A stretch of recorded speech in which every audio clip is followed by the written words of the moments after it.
नमस्कार मित्रांनो, पुन्हा एकदा तुमचा ब्लॉगरवरून तयार झाला होता आणि तुम्हाला माहिती आहे ब्लॉगरने जिमचं मनावर घेतलं. मी भाईसाहेब सकाळ सकाळी निघालो होतो जिमसाठी आणि त्यानंतर जिममध्ये पोहोचलो आणि तिथे गेल्या गेल्या पहिल्यांदा दर्शन झालं ते शिवम सरांचं आणि ह्यांनीच आपल्याला सध्या ट्रेनिंग देतात तसं पाहिलं तर सगळं.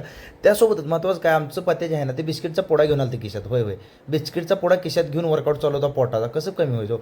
मी घेतला होता बायसेप आणि चेस्टचा वर्कआउट आणि मस्तपैकी बायसेपचा तर पंप आला होता. त्यासोबतच मला मोगे साहेबांचं मित्रप्रेम बघायला मिळालं. म्हणलं त्यांना देखील ब्लॉगमध्ये येण्याची संधी देवा. वर्कआउट संपून घरी आलो, पोहे आणि मस्तपैकी ओट्स खाल्ले.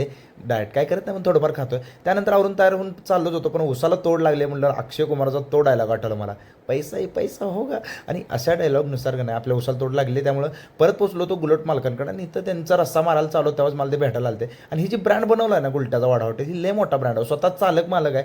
ह्याचा नाद पंढरपूर तालुक्यात तर कोण करू शकत नाही, कारण ह्या माणसानं कष्टातून उभा केले सगळं. त्यासोबत संभाजीला गुच्चू केलं आणि त्यानंतर पोहोचलो होतो आम्ही बशीर शेख म्हणजेच आपले फेमस फोटोग्राफर यांना भेटलो. त्यानंतर स्नायपर हॉटेलच्या शूट गेल्यावर 2 फॅन देखील आपले भेटले. त्यांना भेटलो. आजचा दिवस इथेच संपवतोय. भेटू उद्या.